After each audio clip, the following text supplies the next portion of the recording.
And it is that time, everyone. It is that time. Time for another edition of Marilyn's Cafe Society Radio right here on YouTube. Welcome. Welcome. Wow. Did you survive? Did you have a meltdown? Of course, I'm referring to the crash from yesterday. Listen, I was working on my social media yesterday, making my post, and I hit them all until I got to Facebook. When I got to Facebook and was trying to post, I kept getting a message about check my internet connection. And I knew that it was fine because I just posted on other social media platforms and, was working online, at the same time. And so, I played around with Facebook for a minute and I decided that I'll just jump to my Instagram account to make a post there. And the same thing began to happen. And so, I hit a wall and I was thinking, what in the world is happening? I could not post on Facebook nor Instagram. And so I just decided to take a break from it and, started doing some other things. But yeah, all of the Facebook owned platforms, the Instagram, as well as WhatsApp, all disappeared from the internet. I guess it all started around 10:40 a.m. Central Time on yesterday, and it stayed that way until about 5 o'clock in the evening. And that's when all the apps began to work again. And so late last night, we did get the report. Facebook did confirm the theories that were out there that an outage had possibly caused what was supposed to be a routine update to the company's what they call Border Gateway Protocol, BGP records. I guess in layman's term, it means that whoever handles that function at Facebook somehow took away the map that tells the world's computers how to find its various online properties. And so the concern ensued. And so I haven't heard any reports of folks melting down or not being able to handle connecting with their loved ones or however they use Facebook. I guess we'll talk about that a little bit later in the show. But anyway, I survived it. And I certainly hope that you did as well. And so, my weekend went pretty well. I attended a conference virtually, a tech conference, and I'm telling you, it was so, oh my goodness, there was just so much information, a wealth of knowledge, all kinds of gems were dropped. And so I feel a bit smarter today. And other than that, I just kind of do what most folks do on the weekends, try to catch up on some errands and household tasks and catch up with folks and all of that good stuff. And I hope that you enjoy the weekend as well. All right. Well, are you ready for some cafe news? Of course, we're going to get into the latest coronavirus updates, as well as news stories that are surrounding this situation that we still are facing here in the United States and around the world. Well, according to Johns Hopkins, as of this morning, worldwide, there's more than 235.5 million COVID-19 cases. And of course, the number of deaths have surpassed more than 4.8 million globally. And there's about 43.8 million confirmed cases here in the United States. In fact, as of this past Friday, the United States crossed that threshold of 700,000 deaths from COVID-19. And as of this morning, that number was nearly 704,000 deaths here in the United States. Now, just for the heck of it, I'm following China. And as of this morning, they have about 108,596 cases. And their number of deaths remain at 4,849. So again, what did China do that we did not do to keep their numbers so low? Well, moving right along in an effort to save lives, this latest report coming from the pharmaceutical industry Merck and Co. in particular, it appears that they have developed an experimental antiviral pill that could cut the chances of dying or being hospitalized by 50% for those who are most at risk of contracting severe COVID-19. Now, Merck and their partner Ridgeback Biotherapeutics said they plan to seek U.S. emergency use authorization for the pill as soon as possible and to make regulatory applications worldwide. Now, if molnupiravir is authorized, it would be the first oral antiviral medication for COVID-19. I know some folks were saying, is there a pill? Is there a pill we can take? Apparently all these other treatments against COVID-19 are so cumbersome and complicated. And so they've come up with this pill. Now, the drug maker said that it expects to produce 10 million courses of treatment by the end of this year. And of course, they announced that they have a contract with the United States government to supply 1.7 million courses of molnupiravir at a price of $700 per course. That's a whole lot of dollars, everybody. Meanwhile, the natural immunity versus vaccination debate continues. As it stands, there are studies out there that support both sides. However, the most incredible and prominent study has come out of Israel, and it has determined that natural immunity reigned supreme over vaccinations. And so there you have it. There is an argument there, people.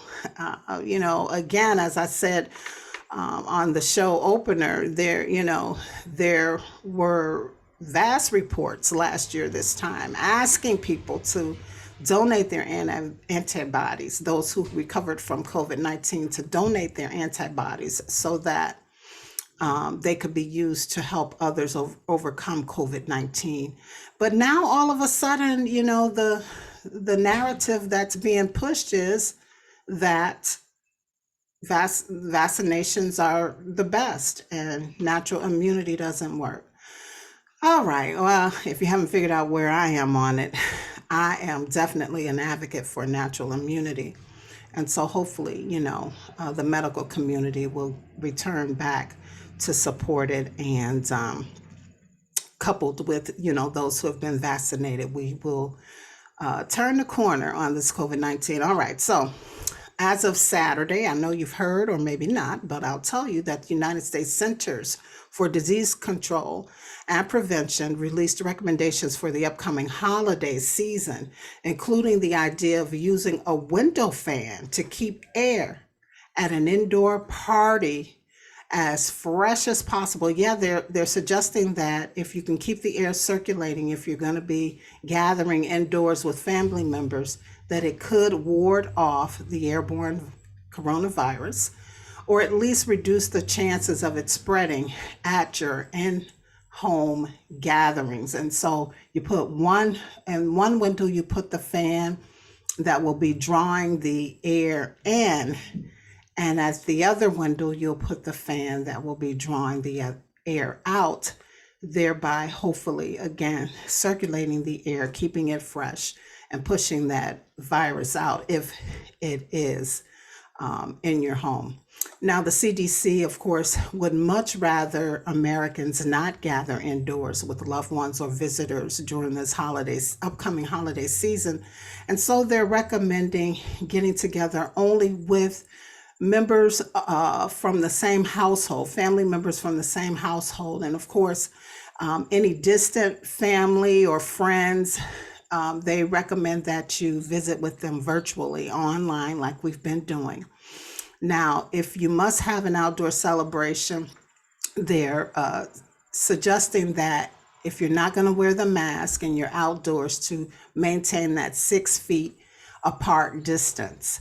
And for those who just have to go out and attend events, you should be vaccinated, according to the CDC. And you should still wear your masks, especially in those communities where there's high rates of COVID-19 spread, or when the vaccination status of other participants or attendees is not known, even if the parties are outdoors. Now, the agency also said that unvaccinated people should not travel, and they pointed out that masks are still required on public transportation and, again, in public settings, whether you're vaccinated or not. So wear your mask, everybody. Continue to social distance. And of course, we want you to stay safe and be protected. All right, moving along. In other news, well, the Democrats are still trying to resolve internal divisions on how to proceed with President Biden's signature economic proposals, that $1 trillion infrastructure bill and that $3.5 trillion spending package. Plus, we have that debt ceiling deadline that's still coming up. And just yesterday, President Biden called out Republicans for refusing to allow Democrats to raise the debt ceiling, even though they supported legislation that required an increase in the first place. Yeah, confusing, right?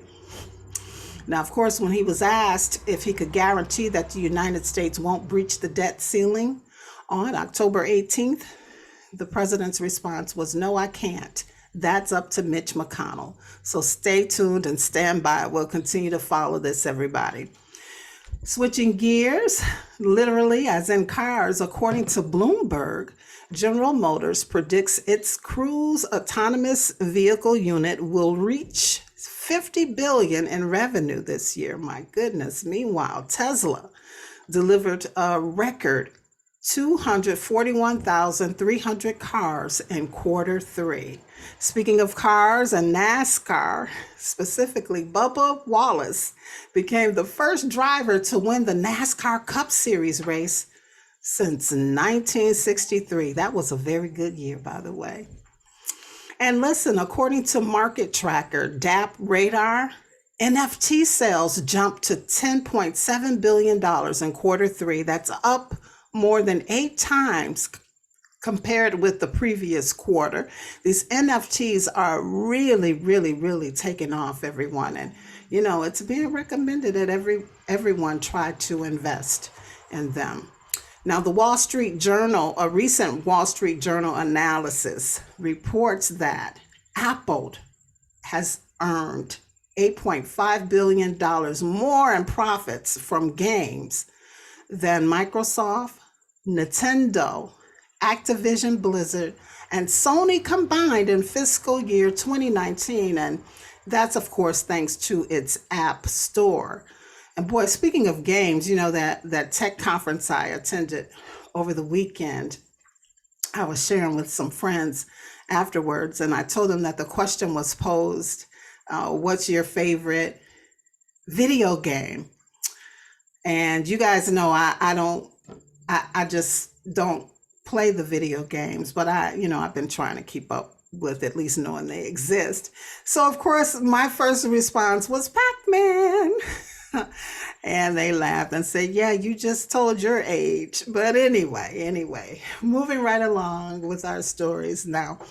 As I mentioned at the top of the show, I should say, Facebook and all its other platforms are just not having a good week.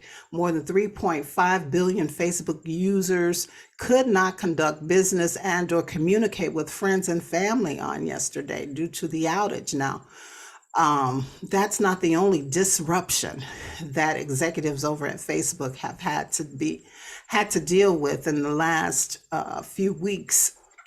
In fact, on Sunday night, Frances Haugen, who's a former Facebook product manager, appeared on 60 Minutes to argue that the company was prioritizing engagement over safety.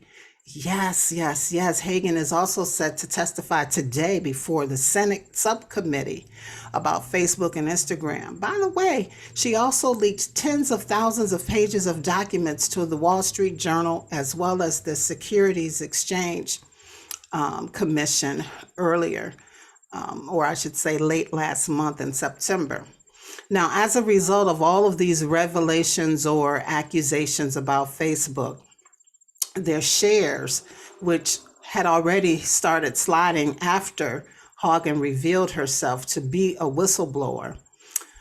They fell more than 5% on yesterday, and it was the stock's worst day all year. And so that takes us to our stock market report, which is backed by popular demand. And so at today's opening, the Dow was down 0.94% to 3,002.92 points. The S&P 500 was down a negative 1.30% to 4,300.46 points.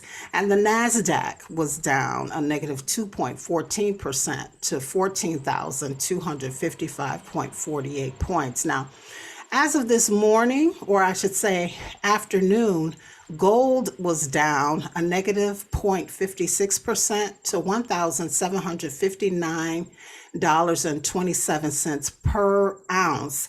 And oil is also down 0.04% to $77.72 per barrel. And that concludes your stock market report.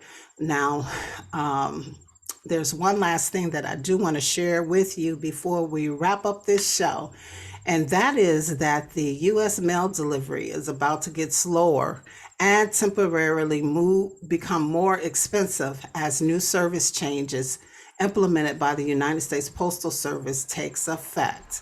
I know it's always something.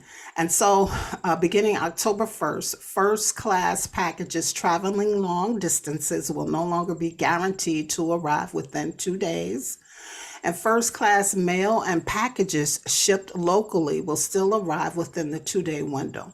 First class mail delivered outside of the local area will arrive within 3 days. Now, the shipping changes come as the United States Postal Service decreases its use of air transportation in favor of more ground transportation, which they're saying is more reliable and more cost effective.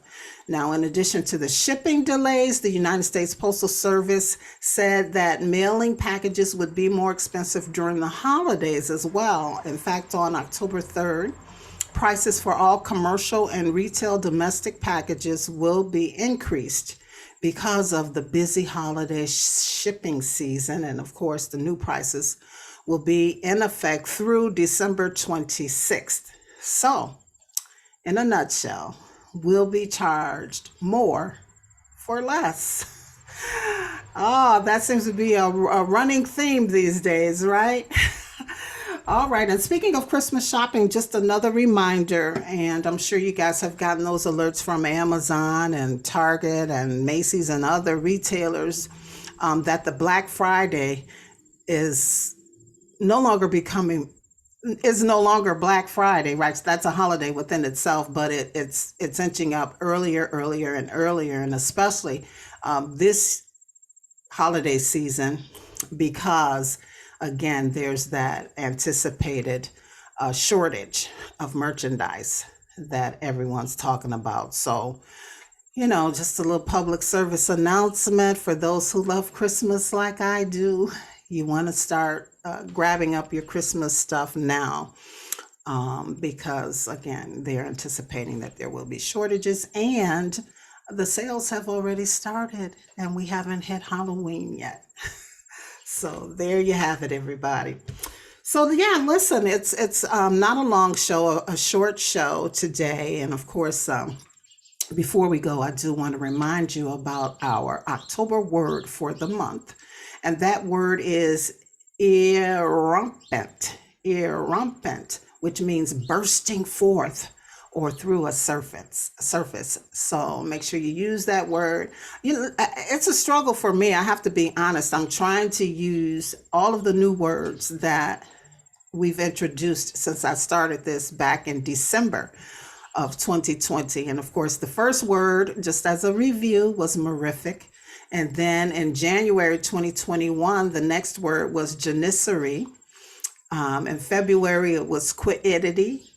In March, Palundin. In April, it was cast. In May, irrefragable. June, Empyrean. In July, scaturient. August, Isocronus. And in September, Salubrious. And now we are in October, Irrumpent. So if you have to do like me, practice saying them first. And then, of course, remind yourself of the definition and then start to try to use those words as you go about your day and in business and all of that. Speaking of business, we're getting closer to that first Christmas giveaway at the end of the month. And so I'm still looking for sponsors, supporters.